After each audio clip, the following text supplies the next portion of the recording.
Assalamualaikum warahmatullahi wabarakatuh. Anak-anakku sekalian kelas 5 yang disayangi oleh Allah Subhanahu wa taala. Amin ya. Kita mulai dengan membaca basmalah. Bismillahirrahmanirrahim.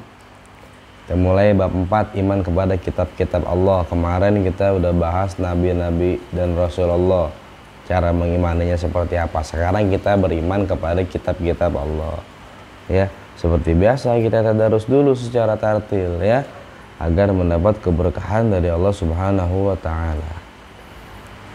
A'udzu billahi minasy syaithanir rajim. Bismillahirrahmanirrahim.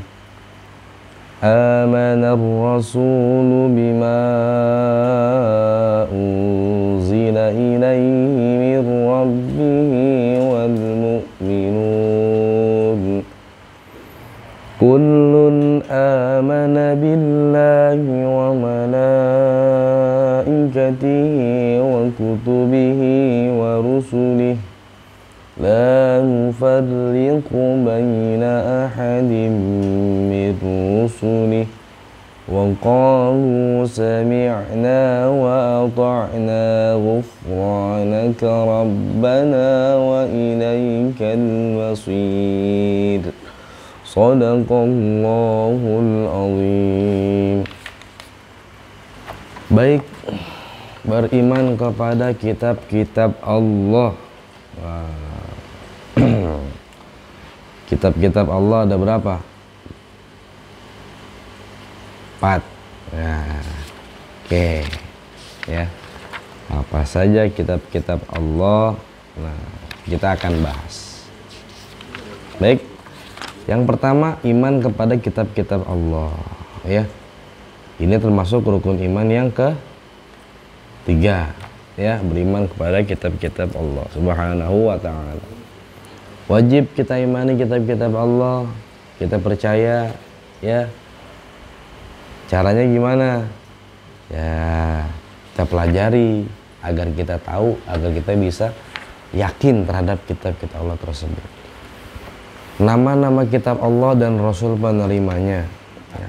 Kitab itu berasal dari bahasa Arab, artinya sesuatu yang ditulis. Kitab diartikan sebagai perintah dan ketentuan yang tertulis, kayak undang-undang gitu ya.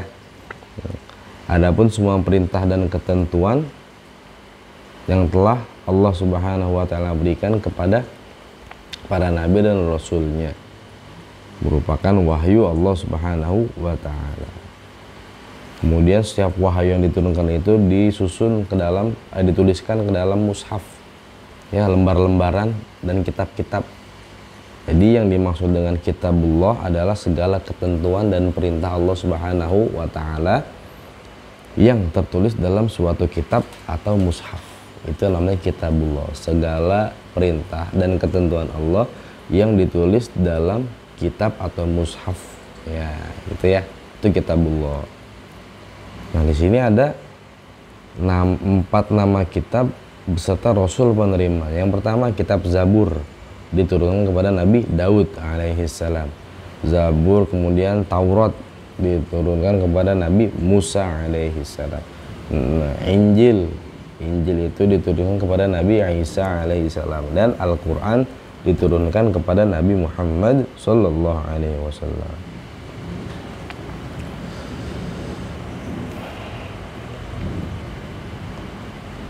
Kemudian ada lagi namanya mushaf atau suhuf. Nah, di sini nih di bawahnya nih ya. Kepada siapakah mushaf atau suhuf itu diturunkan? Nah, suhuf itu diturunkan. Suhuf itu apa sih? Mushaf yang berisi wahyu Allah diberikan kepada Rasul selain yang 4 tadi. Itu megang juga tuh ya. Salah satunya diberikan kepada Nabi Ibrahim alaihissalam yang dinamakan dengan mushaf Ibrahim. Suhufi Ibrahim wa Musa. Nah, gitu ya. Suhuf. Nah, kemudian bagaimana kita meyakini Al-Quran itu sebagai kitab terakhir ya. Anak sekalian, salah satu kitab-kitab Allah Subhanahu wa taala yang wajib kita imani itu adalah Al-Qur'anul Karim ya. Al-Qur'anul Karim. Ini adalah wahyu terakhir atau kitab terakhir yang diturunkan Allah kepada Nabi Muhammad Shallallahu Alaihi Wasallam, sekaligus sebagai mukjizat. Ya, kalau ditanya Al-Quran itu apa? Ya, salah satu mukjizat Nabi Muhammad itu apa? Al-Quran. Ya, salah satu mukjizat Nabi Muhammad adalah Al-Quran. Kitab suci umat Islam. Ya, udah pada paham dah semua ini ya. Al-Quran adalah semua firman Allah Subhanahu wa Ta'ala yang diturunkan kepada Nabi Muhammad SAW melalui perantara malaikat Jibril alaihi salam, dan mendapatkan pahala bagi kita yang membacanya. Tuh, baca Al-Quran dapat pahala. Tuh. Jadi sudah jelas bahwa Al-Quran itu bukan perkataan Nabi Muhammad, melainkan adalah firman Allah Subhanahu wa Ta'ala yang diturunkan kepada Nabi Muhammad untuk disampaikan kepada umatnya Nabi Muhammad Sallallahu Alaihi Wasallam. Gitu jelasnya ya. Al-Quran itu diturunkan sebagai penyempurna daripada kitab-kitab sebelumnya. Taurat, Zabur, Injil, itu kan sebelumnya tuh. Itu sebagai penyempurnanya itu Al-Quran. Di dalam Al-Quran itu mencakup semua yang ada dalam kitab-kitab sebelumnya tuh, 3 kitab yang tadi tuh, sebagai penyempurna. Berlaku bagi umat sepanjang zaman Al-Quran, Masya Allah ya. Bahkan berita akan adanya Nabi terakhir yang membawa Al-Quran juga tercatat dalam kitab Injil. Ada ya, kitab yang diturunkan kepada Nabi Isa alaihi salam. Jadi Nabi Muhammad akan lahir dan akan menjadi nabi penutup, nabi terakhir itu udah digambarkan dalam kitab Injil. Di situ dinamakan namanya itu bukan Muhammad tapi namanya Ahmad. Ya, di surah As-Saff itu juga dijelaskan seperti itu sama. Ya, nanti akan ada seorang nabi yang diturunkan sebagai nabi penutup, ismuhu Ahmad gitu ya, yang bernama Ahmad. Ya. وَإِذْ قَالَ عِيسَى ابْنُ مَرْيَمَ يَا بَنِي إِسْرَائِيلَ إِنِّي رَسُولُ اللَّهِ إِلَيْكُمْ مُصَدِّقًا لِمَا بَيْنَ يَدَيَّ مِنَ التَّوْرَاةِ وَمُبَشِّرًا بِرَسُولٍ يَأْتِي مِنْ بَعْدِي اسْمُهُ أَحْمَدُ. Nabi Isa waktu itu ngasih tahu ya kepada umatnya, saya ini mau ngasih kabar gembira nih, ntar di akhir zaman ada nabi penutup yang namanya Ahmad gitu ya.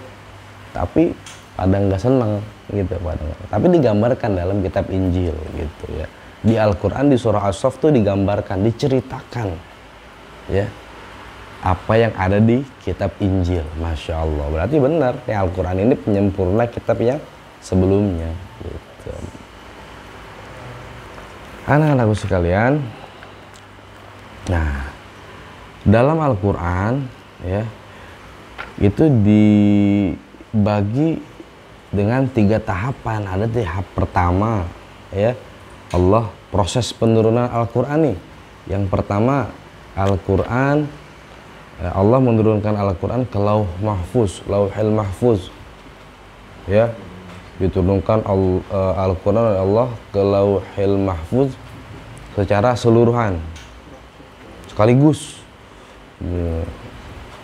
Yang kedua, Allah menurunkannya sekaligus dari Lauhil Mahfuz ke Baitul Izzah, ke langit dunia. Nah, yang ketiga, dari langit dunia diturunkan kepada Nabi Muhammad SAW oleh malaikat Jibril secara bertahap, berangsur-angsur ya, dikit-dikit selama 22 tahun 2 bulan 22 hari. Tuh ya. Di sini ada di halaman 46, dibaca-baca kembali. Sebagai surah dalam Al-Quran diturunkan, sebagian surahnya itu diturunkan sebelum Nabi Muhammad hijrah, ya masih tinggal di kota Mekah. Kemudian sebagian lagi diturunkan ketika Nabi hijrah, ketika Nabi berada di kota Madinah. Makkiyah, Madaniyah. Nah ya, Makkiyah berarti sebelum Nabi hijrah, berarti masih di kota Mekah. Madaniyah berarti Nabi sudah hijrah tuh. Nah, berarti sudah di kota Madinah. Ciri-cirinya gimana? Ciri-ciri surah Makkiyah dan surah Madaniyah. Ciri-ciri surah Makkiyah nih yang pertama nih. Surah Makkiyah itu yang pertama menjelaskan tentang ketauhidan dan keimanan. Tuh. Kemudian diawali dengan kata ya ayyuhan nas, biasanya seperti itu. Kemudian ayatnya pendek-pendek. Ya, di juz 30 biasanya banyak tuh surah-surah Makkiyah. Kemudian ada lagi ciri-ciri surah Madaniyah. Yang pertama, surahnya menjelaskan tentang ibadah dan hukum. Kemudian diawali dengan kata ya ayyuhalladzina amanu, karena banyak umat yang saat itu sudah banyak yang beriman. Ya ayyuhalladzina amanu. Kemudian ayatnya panjang-panjang. Surah Madaniyah. Di tengah atau di awal surah nih dalam Al-Quran tuh banyak tuh yang panjang-panjang. Itu biasanya ciri-ciri surah Madaniyah. Hikmahnya apa gitu diturunkan Al-Quran? Yang pertama untuk menetapkan jiwa Rasul Shallallahu Alaihi Wasallam nih. Hikmah diturunkan Al-Quran secara bertahap, nggak sekaligus gitu ya. Yang pertama untuk menetapkan jiwa Rasul Shallallahu Alaihi Wasallam, untuk menguatkan hati Rasul, ya. Kemudian untuk mendidik masyarakat dan menyesuaikan hukum Islam secara bertahap. Kalau dikasih sekaligus, nanti akan ditolak tuh Islam. Ya kan? Kan dulu kan jahiliyah nih. Zaman jahiliyah, ya kan? Orang masih menyembah berhala, orang masih pada menyembah patung, ya. Enggak menyekutukan Allah, berarti kan dia musyrik gitu ya. Menganggap patung itu adalah Tuhan. Ya. Datang Islam, ya, yang akan menghapus keyakinan mereka pada sebelumnya. Berarti kan bertolak belakang tuh. Makanya Al-Quran diturunin secara berangsur-angsur, pelan-pelan, bertahap-tahap. Kalau sekaligus buat ya yang ada perang, ribut, dan jumlah Islam itu masih sedikit pada saat itu. Makanya pelan-pelan dulu, ya. Ayat-ayat yang lembut-lembut dulu, ya, pelan-pelan biar penyesuaian hukumnya itu menyeluruh secara bertahap, jadi enggak bertolakan gitu ya. Yang ketiga untuk menunjukkan bahwa Al-Quran itu kalamullah. Yang keempat untuk memudahkan Nabi dan para sahabat untuk menghafal, memahami dan menjalankan perintah Allah Subhanahu wa Ta'ala. Ya, kalau sekaligus repot ngapalnya, ya. Nah, sekarang mengetahui isi pokok kitab suci Al-Quran. Al-Quran pertama kali diturunkan kepada Nabi Muhammad SAW pada tanggal 17 Ramadan. Nuzulul Quran nih udah ya, udah nggak asing. Peristiwa Nuzulul Quran itu diturunkannya Al-Quran pada Nabi Muhammad pertama kali adalah 17 Ramadan. Di mana? Di Gua Hiro. Siapa perantaranya? Malaikat Jibril alaihissalam. Sejak itu pula Nabi Muhammad menjadi seorang rasul. Ya. Nuzulul Quran tuh 17. Ayat yang pertama turun adalah surah Al-Alaq 1 sampai 5. Iqra bismi rabbikal ladzi khalaq. Khalaqal insana min 'alaq. Iqra rabbukal akram sampai 5. Kemudian ayat yang terakhir diturunkan kepada Nabi Muhammad SAW menurut pendapat Ibnu Abbas, ya, dan Abu Muhammad As-Suddi adalah surah Al-Maidah ayat 3, ya. Ayat ini turun ketika Nabi sedang wukuf dan melakukan haji wada pada tanggal 9 Zulhijjah dan 10 dan tahun 10 Hijriyah. Berikut beberapa isi pokok kandungan kitab Al-Quran. Yang pertama, Al-Quran itu isinya apa aja? Yang pertama, akidah, tentang keimanan kepada Allah, kepercayaan dan keyakinan. Kemudian isinya tentang ibadah kita. Kemudian isinya tentang syariat atau hukum yang mengatur segala kehidupan manusia, ya, yang telah ditetapkan Allah Subhanahu wa Ta'ala. Kemudian kisah, ya, cerita-cerita tentang nabi-nabi terdahulu. Itu adalah sebagian yang bisa Bapak sampaikan, ya, mudah-mudahan bisa dipahami, ya. Mudah-mudahan kita bisa semakin kuat keimanan kita terhadap kitab-kitab Allah, khususnya Al-Quran ya. Mudah-mudahan kita bisa mengamalkan Al-Quran, kita bisa istiqomah, bisa continue dalam membaca Al-Quran, bagus-bagus menghafal Al-Quran ya.